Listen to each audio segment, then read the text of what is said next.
Okay, up next, Pioneer PL A25. Purchased this off of eBay, and electrical tape that's really good when you're shipping something, right? That's gonna keep everything from bouncing around, not.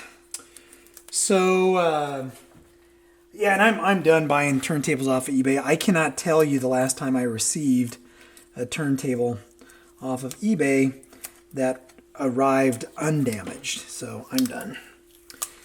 So this is kind of a bummer, but I worked it out with the seller. I'll keep it. See if I can get it working. That's Stella getting into something. What are you getting into? Hey, no. Sorry. I'm coming back. Hold on. I apologize. Hopefully you can hear me. I have a Traeger smoker, and I did not remove the drip basket, so she was getting into that. Okay, so the dust cover was damaged, was not removed, was not padded properly. This was intact, and I think it's going to be an okay repair, but it's cracked, and that's a bummer. So I'm going to UV glue that at some point and hope for the best. All right, so tone arm stand is bent, as you can see. Or maybe you can't see. I guess you probably can't see from your angle. But the tone arm stand is bent. Here's the head shell that came with it. That's not right. This should be an angled head shell, and I have one. I purchased one. Just happened to be for sale on eBay at the same time I bought this. And I paid attention. So the first thing I want to do is see if the motor energizes. And the motor turns on. So that is good. Now I think, I'm almost positive I have a belt for this in the wrapper.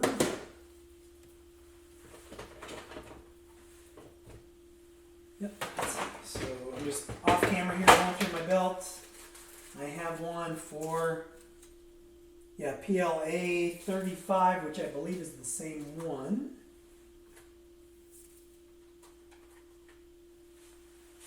So let me do something real quick. I was working on another Pioneer turntable, and I was moving belts around, but I believe this is the correct belt.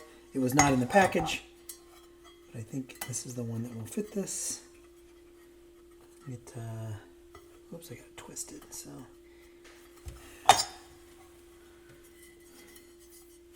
And I just buy belts off of eBay like everybody else. I don't really have a favorite seller because I don't know that anyone is selling belts that are super precisely manufactured to meet original manufacturer specification. But I'm curious as to how that speed is. So let me pull up my little RPM meter here.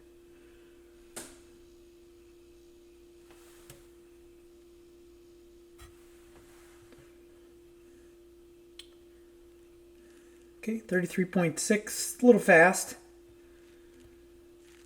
Which is very common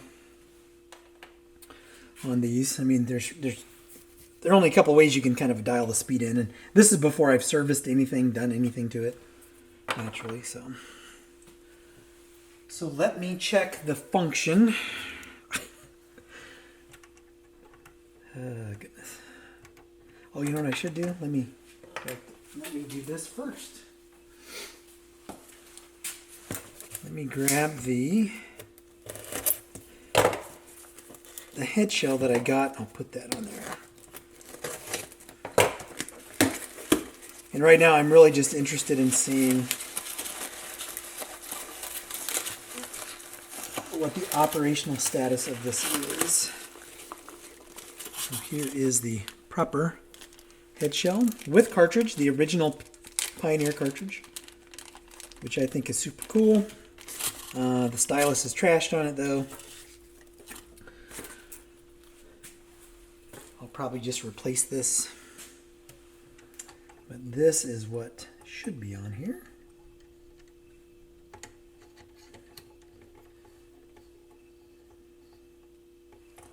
All right, so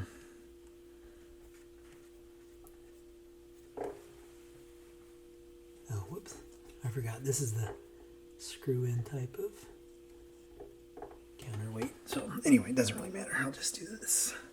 So what I want to see is what this thing is doing here. See if it returns. So that is okay. And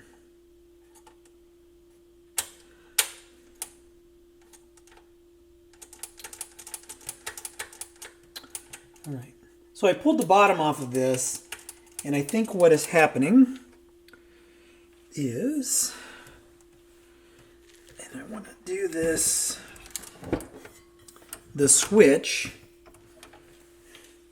just trying to get my bearings here. Okay, so the switch is right there. So there's a switch here that I'm going to see if I can manually click this switch, because I think what's going on is when this comes over, and I can feel the switch right there. When this comes over, the lever, it's actually not, it's not pushing in the switch enough. So if I do this and I click this, you'll see that it will now move into position. Hopefully. And it may be stuck on, it's probably stuck on this arm, the armrest. Maybe not. Oh, it's on manual. That's why.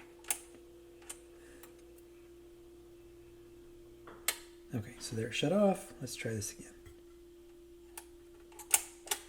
So, and then close this.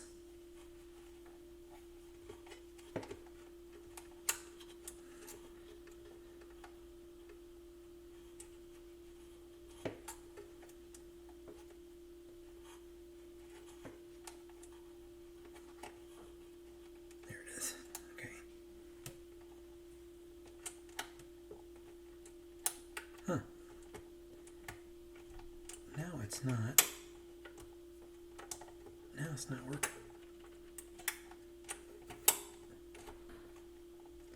Huh, weird.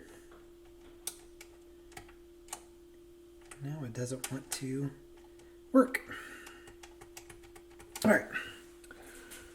So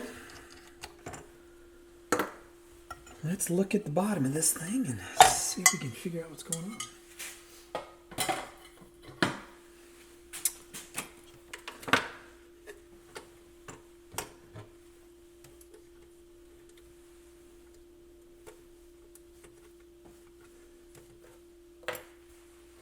I like the idea of these turntables. They're beautiful, I think. Although I have only had one stick around for a very short amount of time. So basically, I have not kept them. So here is the switch that I was referencing. So what happens is when you start it, see this little lever goes into position, and then it pushes that switch in. But for some reason,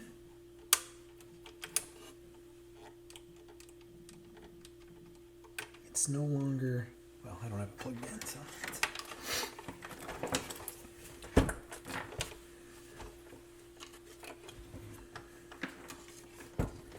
And I apologize for the messy bench. I have had a reel-to-reel apart for about a month just trying to get the belt. I was sent incorrect belts for it, so I'm still waiting. Okay, so that's a manual. So here,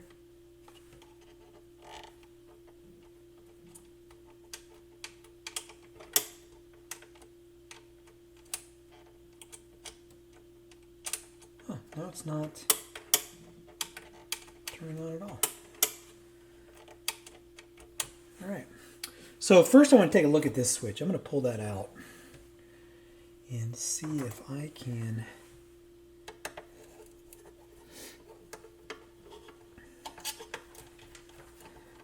figure out why that's not working. I don't have any of these switches. See, yeah. So see that? So watch me press this and you'll hear it click. So what's happening is that switch, I really need to push hard on that switch. Now, in order to make sure that this is going to be reliable, I should probably replace this, which is what I think I'm going to do. But what I would like to do is see if I can open this up, which I don't know that I can do without damaging it. And so there's I've really got to push that to get that to work. So let me unplug this, and I want to see if I can get a screwdriver. I don't think I'll be able to separate this, get it apart. So I really don't think this was made to be serviced. I don't think it's a dirty contact issue, but I don't know for sure.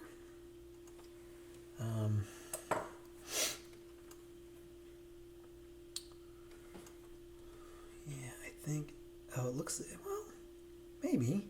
It looks like there's a little gap here to pry it open.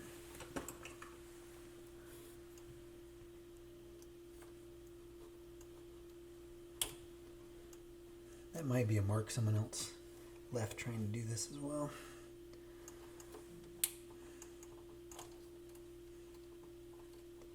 Again, if it's not working, I'll have to replace it anyway. So, yeah, I don't think it's going to come apart. Okay.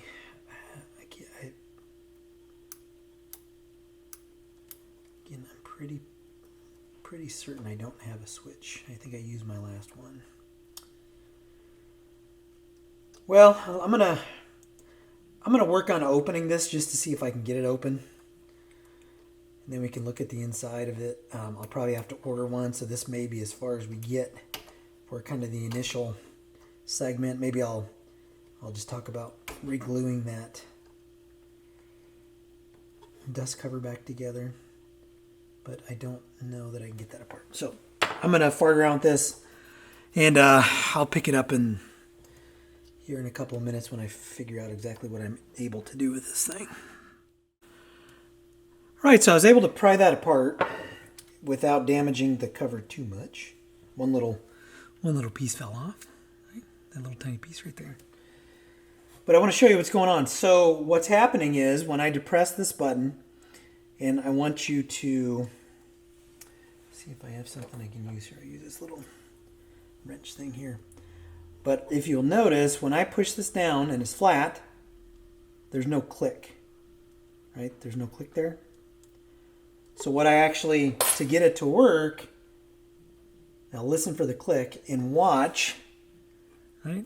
Watch this bottom part of the assembly and where that little curve is right there, that little spring part. So let me get it in the light and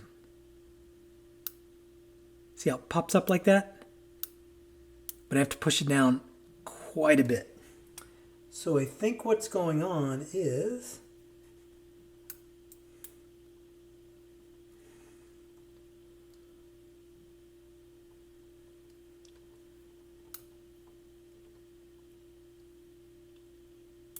and I don't believe that I'm going to be able to fix this.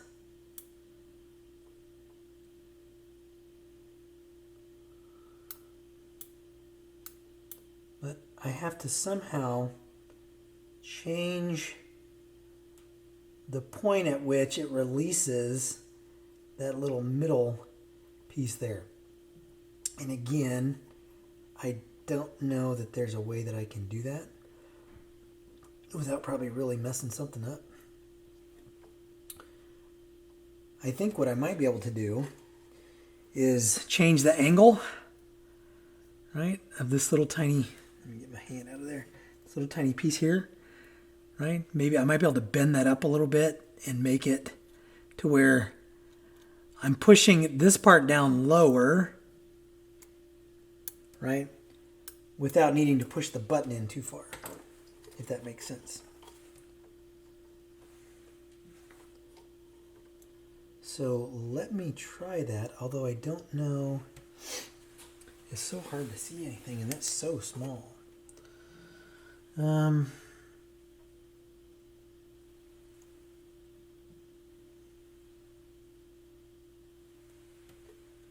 other thing I might be able to do is,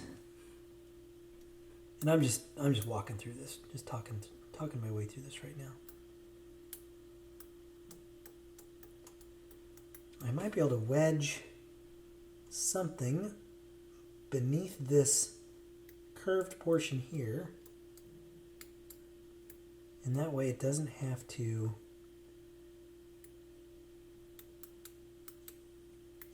push it down quite so far.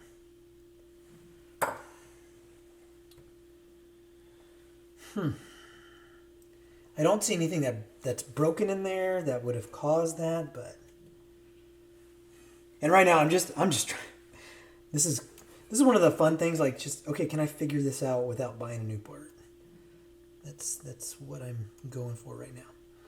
So I'm gonna see if I can put something underneath there, and so like this little piece here that kind of fell out, I wonder if I could kind of MacGyver this to where if I can slide this and glue it in place underneath that, it might provide enough tension on there to, it'll push it up a little bit. Or, oh, you know what I can do instead? I know what I'm going to do. I'll be right back. All right, so what I did is I just wedged a little bit of black tape in there. But the issue with that is I don't think that's going to work, because it doesn't allow me to get that down there far enough. So I think I may be stuck buying a new, or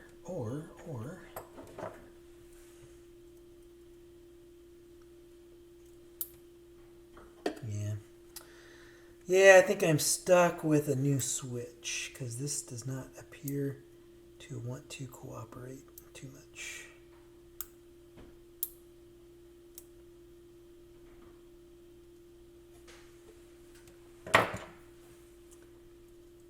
Oh, and that's it's broken. Oh, interesting. Okay. So this piece here snapped in half. Oops, this piece here snapped in half. So, new switch. Gotta buy a new switch. Well, that's poopy. Let me just double check, make sure I don't have any switches. I think I used my last one, and it appears as though, yeah, I did use my last micro switch on repairing the power switch on the Sony STR6060 that I have. So this will need a new switch. So I have to order one. So I will kind of button this back up like this for now. And I'll have to set this to the side. And I need to keep that. All right. Well, sorry I took you through all that. Just to figure out I need to order a new switch. All right, so let's go on to that dust cover, because that's only going to take a couple minutes, I hope. I pray. Usually when I say that, I jinx myself, so.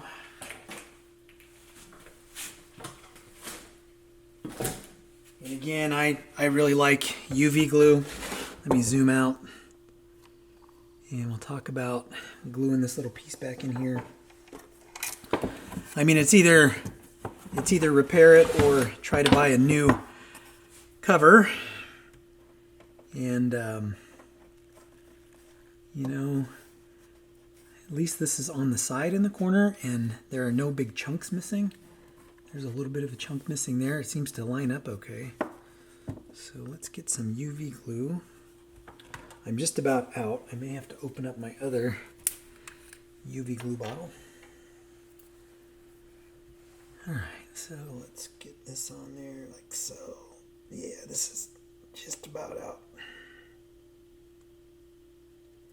My gosh, I have to squeeze this like my life depends on it to get this little last bit of glue out of here.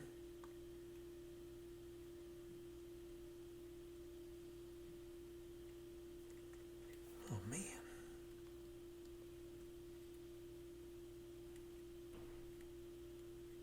So again, this will be one of those functional repairs, but certainly nowhere close to being perfect. So here we have the piece, like so. Okay. And then we will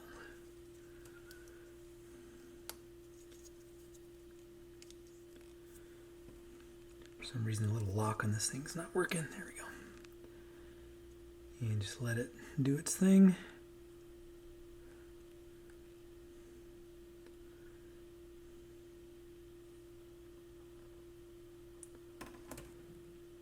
I know this is real exciting. And what I'll do is I'll do this on both sides just to make sure. I may go back and forth a couple of times.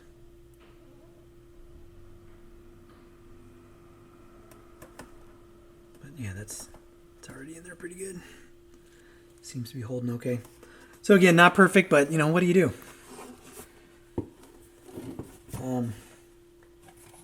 You know, short of buying a new dust cover. And I don't know that I would buy a new one for this. If someone buys it, they can try to track one down, or they can buy an aftermarket one because they're pretty expensive. I do like these dust covers though. This generation Pioneer turntable, they seem to be very they seem to be made well. Whatever this material was, they're pretty robust, pretty resilient. They typically clean up okay.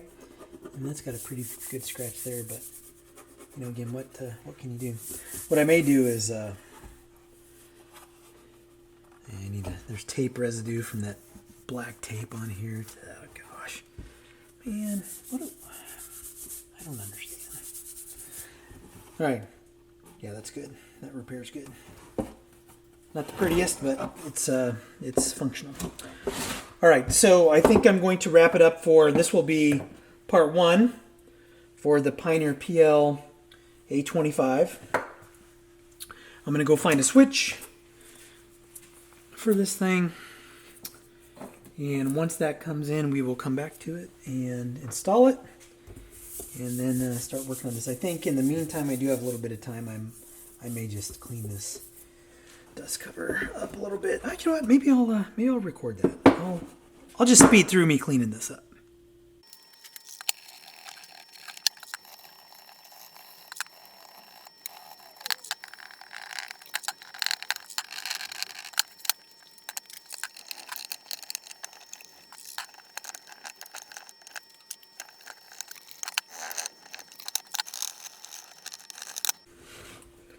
Well, that's much better.